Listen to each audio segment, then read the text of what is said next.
There are brand new pickup trucks sitting on dealer lots right now that Consumer Reports is telling buyers to stay away from. Not used trucks with mystery miles, brand new ones, factory fresh. Some of them are so unwanted that dealers are dumping them at 10, 12, even 15,000 below sticker, and they still are not moving. I found 13 of them, and the #1 truck on this list is being bought by the CEO's own companies, just to keep the sales numbers from collapsing. I wish I was making that up. Make sure to subscribe, because this is the kind of list that saves you real money and real headaches the next time you walk onto a dealer lot. Number 13, the Hyundai Santa Cruz. Consumer Reports gave it a predicted reliability score of 2 out of 5 for 2026, and that is not even the real problem. The real problem is that nobody knows what this thing is. It is too small to be a truck. It is too open to be an SUV. A guy outside of Knoxville, Tennessee bought one last spring for weekend camping trips and said every time he pulls into a job site, the foreman asks him where the rest of his truck is. He traded it in after 4 months. The Santa Cruz is a fine vehicle for running errands. But in a segment where your truck is your resume, showing up in one of these is like wearing a polo to a construction site. The bed is 4 feet long. You cannot fit a standard sheet of plywood flat. For most truck buyers, that is not a compromise. That is a deal breaker before you even open the door. Number 12, the Honda Ridgeline. This truck has been confusing buyers for years, but now even Consumer Reports is raising eyebrows. They flagged the Ridgeline with a below-average build quality rating for 2026, which is unusual for Honda. And the bigger issue is the same one it has always had. Truck guys do not want a unibody pickup. They just do not. A Honda dealer in Plano, Texas told a trade publication he stopped advertising the Ridgeline to truck buyers entirely because every conversation turned into an argument about whether it counts as a real truck. He is marketing it to families now, and the families are buying Tacomas instead because at least the Tacoma looks like it belongs at a trailhead. When your truck has an identity crisis this deep, discounts are not going to fix it. A new roof will not help if the foundation is wrong. Number 11, the Chevrolet Colorado and the GMC Canyon. Consumer Reports tied these two at the very bottom of their mid-size truck reliability rankings for 2026. Dead last, both of them. The biggest problems are in the powertrain and brakes. GM pushed an over-the-air software update in July of 2025 that fixed most of the infotainment complaints, but the mechanical stuff underneath is still dragging the scores down. An owner near Boise, Idaho posted online that his 2025 Colorado started shuddering between 30 and 40 miles an hour at just 11,000 miles. The dealer told him the transmission was operating within spec. 11,000 miles and shuddering is within spec? The Canyon is even worse because it costs more for the same problems. GMC charges a premium for nicer leather and a different grille, but underneath, it is the same truck with the same issues. That is like paying extra for first class on a plane that keeps losing altitude. Number 10, the Nissan Frontier. This is now the only pickup truck Nissan sells in America. The Titan is gone. Through November of 2025, Titan sales dropped 83.4% to just 2,024 units before Nissan pulled the plug entirely. So the Frontier is it, the last one standing. And it is standing on shaky ground. Consumer Reports gives it mediocre scores across the board. Nissan as a company is bleeding money so badly that one executive reportedly told media they had 12 to 14 months to survive. A Nissan dealer outside of Little Rock, Arkansas said he has been leaning harder on incentives than any other brand on his lot just to move Frontiers. He said buyers come in, see the Nissan badge, and ask him straight up if the company is going under. He does not have a good answer for them. When the company behind your truck might not exist in 2 years, that warranty starts to feel a lot less reassuring. And good luck finding parts for a truck whose manufacturer packed up and left the country. Number 9, the GMC Hummer EV pickup. This is a 9,000-pound electric truck that cost over $100,000, and GM cannot give them away. They've started funneling unsold Hummer EVs through something called the Dealer Rent-A-Car program, which is a polite way of saying they are title-washing brand new trucks into near-new inventory just to get them off the books. There are nearly 500 used 2025 Hummer EVs listed on Carfax right now, even though the truck has barely been on sale for a year. That is not a used car market. That is a liquidation dressed up as a pre-owned section. And if you think a $100,000 electric truck that nobody asked for is bad, wait until you see which truck had to have its own parent company buy them just to keep the sales numbers from collapsing entirely. Number 8. The Ford Ranger. This one is going to surprise some people, because the Ranger was actually Consumer Reports' most reliable mid-size truck for 2025, but for 2026, it slipped to mid-pack. Not because it got worse, but because the competition improved, and the Ranger picked up new question marks. The bigger issue is where the Ranger is built, Hermosillo, Mexico. The 25% tariff on Mexican-assembled vehicles is hitting this truck directly, and analysts estimate tariff-related cost increases of up to $12,200 per vehicle on some models. A buyer in Tucson, Arizona told a truck forum he walked into a Ford dealer in March, saw the sticker on a Ranger Lariat, and walked right back out. He said the same truck would have been $8,000 less 18 months ago, and he is not wrong. The average new vehicle in America hit $49,394 in October of 2025, up 3.6% year over year, and the tariffs are a big reason why. When a mid-sized truck starts pricing itself like a full-size, the math stops working for the exact buyer Ford built it for. Number 7. The Jeep Gladiator.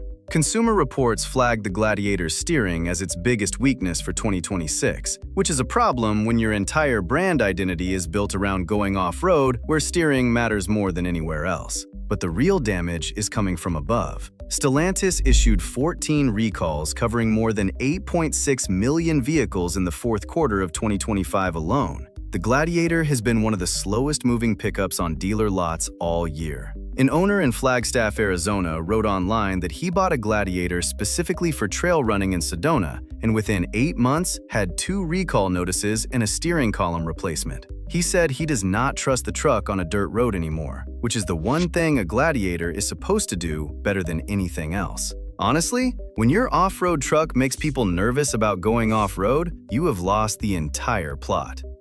Number 6. The Ford F-150 PowerBoost Hybrid. Consumer Reports did something unusual with the 2026 F-150. They broke the PowerBoost out from the rest of the lineup and scored it separately. The regular F-150 got a 2 out of 5 in predicted reliability. The PowerBoost got a 1. 1 out of 5. The worst score possible. That makes this the least reliable version of the best-selling truck in America. An owner outside of Charlotte, North Carolina shared online that his PowerBoost died on the shoulder of Interstate 77 at 42,000 miles with a hybrid system fault that took the dealer 3 weeks to diagnose. He paid $780 for a rental truck out of pocket because Ford's warranty loaner program had no trucks available. I am not against hybrids, but when the hybrid version of your flagship truck scores worse than every other truck on the market, maybe the battery should have stayed in the lab a little longer. But this is nothing compared to the truck coming up at number 5, because that one did not just fail a reliability survey. It has been failing engines for 4 straight years, and the manufacturer still does not have a fix. Number 5. The Toyota Tundra. This is the one that hurts the most because Toyota built its entire truck reputation on being bulletproof. The Tundra was the truck you bought because it would outlast your mortgage, and now it is sitting under 2 separate engine failure recalls with no confirmed permanent fix after 4 years. The problem is the 3.4-liter twin-turbo V6. Manufacturing debris inside the engine causes bearing seizures that can destroy the motor without warning. Toyota issued the first recall covering over 100,000 trucks. Then in November of 2025, they issued a second recall for 126,000 more vehicles after finding the same failures in engines that were supposedly already fixed. As of May 2026, Toyota has postponed the fix again. 4 years, no solution. A Tundra owner in Bozeman, Montana posted that his engine seized at 61,000 miles on a 2-lane highway while towing a horse trailer. The dealer quoted him $25,000 for an engine replacement. He said he had been a Toyota guy for 30 years and bought 4 Tundras before this one. He will not buy a 5th. And there is a class action lawsuit in federal court in Vermont moving forward right now. When Toyota, the company famous for reliability, cannot fix its own truck engine in 4 years, something has gone seriously wrong at the engineering level. And I say that as someone who has always respected what Toyota builds. Number 4. The Chevrolet Silverado EV. GM wanted this truck to prove that electric pickups could work for real truck buyers. Instead, it proved that nobody wants to pay $73,100 for a work truck. That is the base price for a work truck. The Silverado EV and the Sierra EV combined accounted for just 3% of GM's total full-size truck sales in the third quarter of 2025. 3%, after billions in development. GM's total EV sales dropped 42% in the fourth quarter of 2025 after the federal tax credit disappeared in September. A Chevy dealer near Tulsa, Oklahoma, said he has 4 Silverado EVs on his lot and has not had a single serious buyer walk in on any of them in 2 months. His gas Silverados turn in under 60 days. The electrics just sit there collecting Oklahoma dust while he pays interest on the floor plan. And that interest is not cheap. Floor plan costs per unit jumped roughly 39% in the first half of 2025. Every day that truck sits is money coming out of his pocket on a vehicle nobody asked him to order. For 2026, GM is adding a cheaper standard range work truck that dips into the low 50s.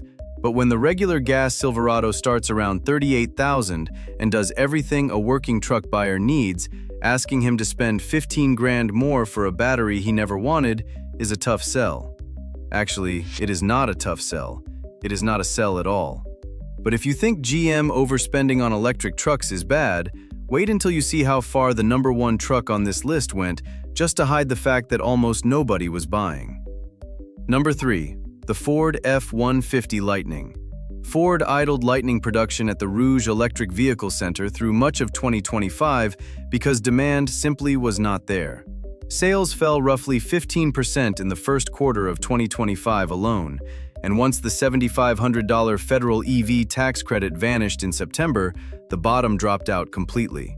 Ford is now offering up to $11,500 in combined incentives on select 2025 Lightnings just to move them off the lot. Lease cash of $9,000, a $2,000 charging credit, state-level bonuses on top of that. These trucks are spending more than 60 days on dealer lots on average, and buyers who do show up are typically paying about 5% under sticker. A Ford dealer outside of Richmond, Virginia, said he has 6 Lightnings parked in the back row that have been there since August. He called them the most expensive lawn ornaments on the property. He said the guys who come in to buy gas F-150s literally walk past the Lightnings without even glancing at them. For 2026, Ford cut the base flash price by $4,000 to $65,995.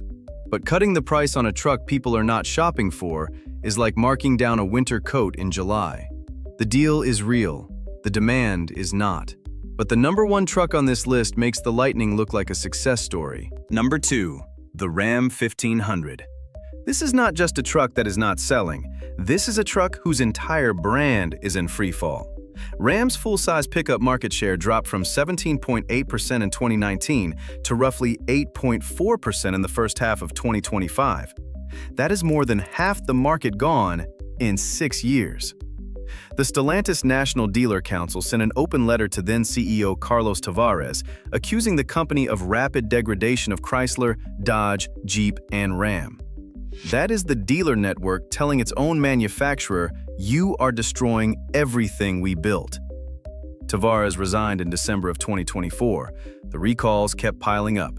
In December of 2025 alone, Stellantis recalled over 318,000 heavy-duty Rams for braking problems, another 72,000 for instrument cluster screens going completely blank while driving, and over 52,000 for a software defect that can disable airbags mid-drive. Just picture that for a second. You are doing 70 on the highway and your airbags quietly shut themselves off and you have no idea. A Ram dealer outside of Memphis, Tennessee, said he had loyal customers who bought 3 and 4 Rams in a row, walk in, look at the recall list taped to his service counter, and walk right back out to the Ford store across the street. Stellantis brought back the Hummer V8 for 2026 and got 12,000 orders on the first day, which tells you exactly what Ram buyers actually wanted this whole time. They wanted the engine they grew up with, not a turbocharged 4-cylinder pretending to be something it is not. But for the dealers who already closed and the customers who already left, the Hummer is a band-aid on a wound that needed stitches 2 years ago. Number 1. The Tesla Cybertruck. And this is where the entire list comes together. Tesla sold just 20,237 Cybertrucks in all of 2025. That is roughly half of what they sold in 2024 and a fraction of the 250,000 unit annual capacity the Austin plant was designed for. The plant is reportedly running at about 30% of capacity right now, but the number that should stop you cold is this one. Of the 7,071 Cybertrucks registered in the United States in the fourth quarter of 2025, 1,279 of them went to SpaceX. Another 60 went to other companies owned by Elon Musk, including xAI and The Boring Company. That means roughly 18% of Cybertruck sales in that quarter went to Musk's own companies. Without those purchases, Cybertruck registrations would have dropped 51% compared to the year before. Think about what that means. The CEO's own companies are buying the trucks to keep the sales chart from falling off a cliff. That is not a customer base. That is a life support machine. In February of 2026, Tesla launched a $59,990 Cybertruck, $20,000 below the next trim, and slashed the Cyberbeast by $15,000 to $99,990.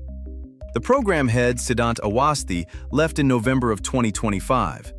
First quarter 2026 deliveries came in at just 3,519 units, and Consumer Reports has flagged multiple recalls since launch, covering everything from stuck accelerators to steer-by-wire components.